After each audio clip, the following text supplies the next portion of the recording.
Welcome back to our channel exam energization. So இன்றைக்கி நம்மளோட சேனலில் ஹெச்இடி அப்பாயின்மெண்ட் எக்ஸாம் இடைநிலை ஆசிரியர்களுக்கான பணி நியமன தேர்வுக்கு சிவி லிஸ்ட்டு வந்து வெளியாகி சிவி லிஸ்ட் வந்து சிவி வந்து நெக்ஸ்ட் வீக்கில் நடக்க போகுது.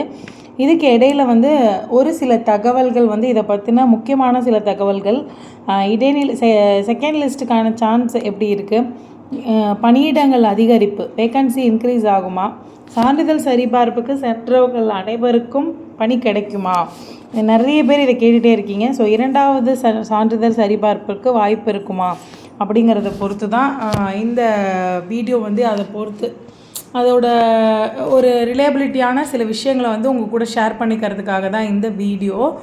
ஸோ இதில் வந்து நீங்கள் பார்த்தீங்கன்னா ரொம்ப முக்கியமான சில விஷயங்கள் இருக்குது. என்ன எக்ஸாம் எனர்ஜி எசன்ஸை நீங்கள் இது வரைக்கும் சப்ஸ்கிரைப் பண்ணிக்கல அப்படின்னா சப்ஸ்கிரைப் பண்ணிக்கோங்க. நோட்டிஃபிகேஷன் பெல் ஐக்கானை இது வரைக்கும் கிளிக் பண்ணலைன்னா கிளிக் பண்ணிக்கோங்க. ஏன்னா உங்களுக்கு எஸ்டிடி எக்ஸாம்னு இல்லை, எந்த டிஆர்பி எக்ஸாம் சம்மந்தப்பட்ட ஸ்டடி கைடன்ஸு, ஸ்ட்ராட்டஜிஸ், டிப்ஸ் எல்லாமே நம்மளோட சேனலில் கரெக்டான டைமில் கரெக்டான நேரத்தில் கொடுத்துட்ருக்கோம். ஸோ நம்மளோட சேனலை இது வரைக்கும் நீங்கள் சப்ஸ்கிரைப் பண்ணல, நம்மளோட சேனலை இதான் ஃபஸ்ட் டைம் பார்க்குறீங்கன்னா கண்டிப்பாக சப்ஸ்கிரைப் பண்ணிக்கோங்க. நோட்டிஃபிகேஷன் பெல் ஐக்கானை கிளிக் பண்ணிக்கோங்க. உங்களுக்கு தேவையான தகவல்கள் கரெக்டான டைமில் கிடைக்கும். ஸோ இப்போ பார்த்தோம் அப்படின்னா ரொம்ப முக்கியமாக ஒரு விஷயம் அப்படின்னா, ஒரு 2768 போஸ்டிங்கு, அதில் வந்து ஒரு 130 அந்த ரேஞ்சு கிட்ட வந்து ஒரு 200 வரைக்கும் வந்து மைனாரிட்டி லாங்குவேஜஸ் கொடுத்துருக்காங்க. ஸோ நமக்குன்னு பார்க்கும்போது 2500-600 போஸ்டிங் இருக்குது. இப்போது இது வந்து நமக்கு எல்லாருக்குமே தெரியும். 13 வருடங்களாக வந்து இதற்கான இடைநிலை ஆசிரியர்களுக்கான பணி வந்து நிரப்பப்படலை. இப்போ வந்து அதை நிரப்புறதுக்கான முயற்சி எடுத்திருக்காங்க. அப்படிங்கும்போது பணியிடங்கள் அதிகரிப்பு அப்படிங்கிறது வந்து கண்டிப்பாக கவர்மெண்ட்டோட டெசிஷன் மட்டும்தான். ஏன்னா பணியிடங்கள் சேர்ந்தா அனௌன்ஸ் அதாவது ஸ்டூடெண்ட்ஸ் வந்து சேர்ந்தா பார்க்கலாம் அப்படிங்கிறதுக்கு இல்லை, பணியிடங்கள்ங்கிறது இருக்குது, வேக்கன்சி அப்படிங்கிறது இருக்குங்கிறது எல்லாருக்குமே தெரியும். அது கவர்மெண்ட்டோட டெசிஷனில் தான் நம்ம இன்க்ரீஸ் பண்ணணும்.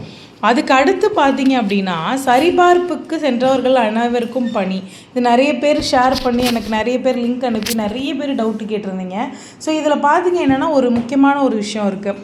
இந்த 2வது பேப்பர், அதாவது பிஎட் படிச்சிருக்கவங்க, ஏதாவது ஒரு டிகிரி அண்ட் பிஎட் படிச்சிருக்கவங்க பேப்பர் 1 எழுதலாம் அப்படின்னு இருந்தது. பேப்பர் 1ல் செலக்ட் ஆகிருக்கவங்க டிடிஎட் படிக்காமல், டிப்ளமோ இன் டீச்சர் எஜுகேஷன் படிக்காமல் நிறைய பேர் செலக்ட் ஆகியிருக்காங்க. அவங்க சிவிக்கு போகும்போது அவங்க ரிஜெக்ட் ஆகிற பட்சத்தில் நிறைய பேர் செலக்ட் ஆகியிருக்காங்க அப்படிங்கிறது ஒருத்தரோட ஒரு டேட்டாவோட ஒருத்தர் சொல்லியிருக்காரு.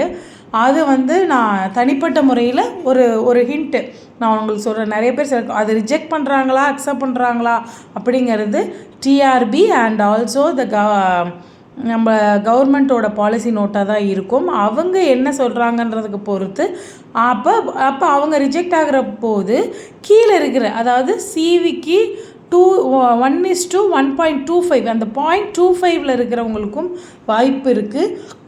ஒருவேளை அதற்கும் தாண்டியும் போஸ்டிங்க்கு ஆள் தேவைப்படுற பட்சத்தில் 2வது சான்றிதழ் சரிபார்ப்பிற்கும் வாய்ப்பு இருக்குது. இன்னொரு முக்கியமான விஷயம், எல்லா பாயிண்ட் ஆஃப் வியூலேருந்து எல்லா சோர்ஸஸ்லேருந்தும் நம்மளோட செகண்ட் கிரேட் டீச்சர்ஸ் எக்ஸாம் எழுதிட்டு வெயிட் பண்ணுறவங்க, ஹெச்டிடி எக்ஸாம் வந்து நிறைய ப்ரொட்டஸ்ட்டு, நிறைய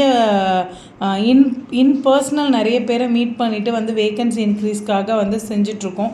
ஸோ வேக்கன்சி இன்க்ரீஸ் பண்ண மாட்டாங்க அப்படிங்கிறது கிடையவே கிடையாது. எப்போ வேணாலும் வேக்கன்சி இன்க்ரீஸ் பண்ணி ஒரு ஆடண்டம் போட்டால் போதும். ஸ்கூல் எஜுகேஷன்லேருந்து அடுத்து இன்னும் ஒரு 80+ மார்க் வாங்குறவங்களுக்கு வரைக்கும் வேலைக்கு கிடைக்கிறதுக்கு வாய்ப்பு இருக்குது.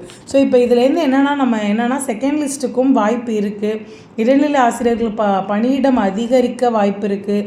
சரி, இப்போ சிவி நான் போகிறேன், எனக்கு கன்ஃபார்மாக வாய்ப்பு இருக்கா அப்படிங்கிற பட்சத்தில் அதற்கும் வாய்ப்பு இருக்குது. ஏன்னா டிடிஎட் முடிக்காமல் இருக்கவங்களுக்கான ஒரு பாலிசி நோட்டை பொறுத்து அதுவும் சேஞ்ச் ஆகிறதுக்கான வாய்ப்பு இருக்குது. அதனால் செகண்ட் கிரேட் டீச்சர்ஸ் அப்படின்னு இப்போ நீங்கள் வந்து டிடிஎட் அதுதான் உங்களோட குவாலிஃபிகேஷன். பிஎட் வந்து எக்ஸ்ட்ரா, பட் டெட் 1 எழுதலான்னு சொல்லியிருந்தாங்க. இப்போ இந்த மாதிரியான இது இருக்கிறதுனால நம்ம வந்து இன்னும் பணியிடங்கள் அதிகரிப்பையும் எதிர்பார்க்குறோம். அதே நேரத்தில் டிடிஎட் முடிச்சுட்டு சிவிக்கு உள்ளே போனவங்க எல்லாருக்குமே ஒரு வேலை கிடைக்கிறதுக்கான வாய்ப்பு இருக்குது. அந்த 2.25க்கும் வாய்ப்பு இருக்குது. ஸோ இதுதான் ரொம்ப முக்கியமான விஷயம். இன்னும் வேறு என்ன மாதிரியான இஷ்யூஸ் இருக்குது அப்படிங்கிறதும் நமக்கு கேசஸ் வந்து ஒன்று ஒன்றா வந்துட்டுருக்கு. இப்போ நம்ம இதுவே பார்த்தோன்னா இது ரெண்டு வகையாக பிரிகிறதுக்கான வாய்ப்பு இருக்குது. ஸோ இது சம்மந்தப்பட்ட அடுத்தடுத்த அப்டேட்ஸ் வந்து உங்களுக்கு நான் என்னோடய சேனலில் கரெக்டாக கொடுத்துட்ருப்பேன். இது வரைக்கும் நம்ம இங்கே எக்ஸாம் எனர்ஜேஷன்ஸை சப்ஸ்கிரைப் பண்ணல, நோட்டிஃபிகேஷன் ஆன் பண்ணிக்கலன்னா பண்ணிக்கோங்க. ஸோ இப்போது நமக்கு சிவி லிஸ்ட்டு சிவிக்கு போயிட்டு வந்தாங்க அப்படின்னா ஓரளவுக்கு தெரிஞ்சிடும். ஸோ சிவிக்கு போகிறத பற்றியும் நிறைய டவுட்ஸ் இருந்தாலும் நம்மளோட வாட்ஸ்அப் குரூப் லிங்க் இருக்குது, கேளுங்க. உங்களுக்கு ஏதாவது டவுட்ஸ் இருந்துச்சுன்னா நம்மளோட வீடியோக்கு கீழே கமெண்ட் பண்ணுங்கள். கண்டிப்பாக உங்களுக்கு ஒரு கிளாரிட்டி கிடைக்கும். தேங்க்யூ ஃபார் வாட்சிங் திஸ் வீடியோ. Thank you friends. கண்டிப்பாக உங்கள் ஃப்ரெண்ட்ஸ் யாராவது எக்ஸாம் எழுதியிருந்தால் இதை ஷேர் பண்ணுங்கள். அண்ட் ஆல்சோ உங்களுக்கு ஏதாவது டவுட்ஸ் இருந்தால் கண்டிப்பாக கமெண்ட் பண்ணுங்கள். தேங்க்யூ.